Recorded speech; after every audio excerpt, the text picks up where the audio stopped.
فوجی عدالتوں میں نہیں چلیں گے، یہ ایک اچھی بات ہے۔ لیکن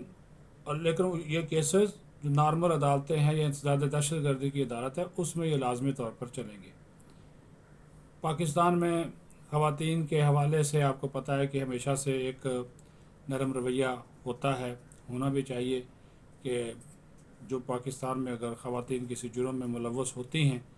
تو پھر جو ہماری معاشرتی اقدار ہیں ان کو بھی دیکھنا پڑتا ہے کہ ظاہر ہے وہ کوئی کسی کی ماں ہے، بہن ہے، بیٹی ہے، بہو ہے، تو وہ پھر پورا گھر کا سسٹم جو ہے وہ متاثر ہوتا ہے۔ لیکن اس کا یہ مطلب نہیں ہے کہ انصاف اور قانون جو ہے وہ مرد و خواتین کے لیے برابر نہیں ہے، وہ جو رعایت جتنی دی جا سکتی ہے اتنی جو ہے وہ دی گئی ہے۔ چوتھی خبر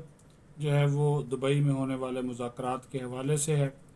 بہت سی باتیں کی جا رہی ہیں، نگران وزیر اعظم کے لیے حکومت یہ ختم ہوگی نہیں ختم ہوگی، اس کے حوالے سے پیپلز پارٹی اور نون لیگ کے درمیان جو گفتگو ہوئی وہ کسی ابھی نتیجے پر نہیں پہنچی۔ ابھی حکومت کو 1 ماہ باقی ہے اس حکومت کی مدت پوری ہونے میں، یعنی کہ اسمبلیوں کے حساب سے مدت پوری ہونے میں۔ ویسے تو یہ مدت پوری نہیں کر سکی کیونکہ عمران خان اس کے وزیر اعظم تھے، شہباز شریف اب آ گئے۔ اسمبلیوں کی مدت پوری کرنے کے حوالے سے میں بات کر رہا ہوں، 1 ماہ باقی ہے۔ کچھ ڈسکشن ابتدائی طور پر ہوئی، مختلف نام جو ہیں وہ زیر بحث آئے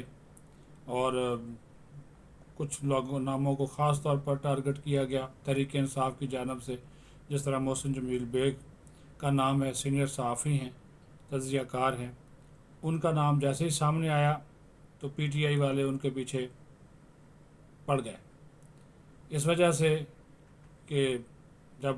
محسن بیگ صاحب کو عمران خان نے گرفتار کرایا تھا گزشتہ سال، تو جب وہ عدالتوں میں جاتے تھے تو ایک ہی نعرہ لگاتے کہ خان تو گیا۔ اس دن سے عمران خان کا ایسا زوال شروع ہوا، ان کا بھی اور ان کی حکومت بھی چلی گئی، خود بھی اقتدار سے بیگار ہو گئے، ساتھی بھی چھوڑ گئے، فیضوں کا فیض بھی بند ہو گیا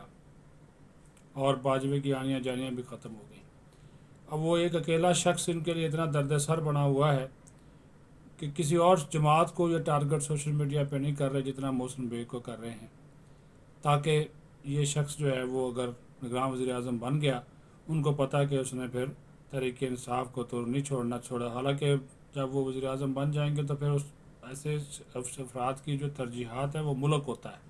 شخصیات یا پارٹیاں نہیں ہوتی، لیکن ان کا ڈر اور خوف اتنا ہے، وہ کہہ رہے ہیں کہ اگر یہ وزیر اعظم بن گیا تو یہ تو ہماری ایسی تیسی پھیر دے گا، تو اس وجہ سے ان کا ڈر اور خوف ہے، اور اسی وجہ سے سوشل میڈیا کے اوپر ان کی مرحومہ والدہ کو بھی نہیں بخشتے، گالم گلوچ کر رہے ہیں، ساتھ ہی ساتھ جو ہے وہ بہت زیادہ چیزوں کو، ان کی فیملیز، ان کے بچے، عجیب و غریب چیزیں، ایسی جائیدادیں ان کے نام پہ نکالی جا رہی ہیں جو کہ ہیں بھی نہیں،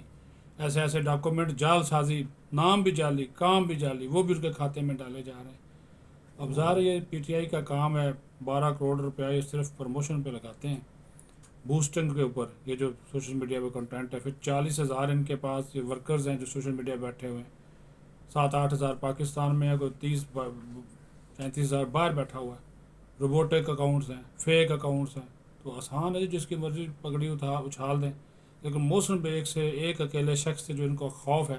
وہ صاف نظر آ رہا ہے، کیونکہ وہ سچ بولتا ہے،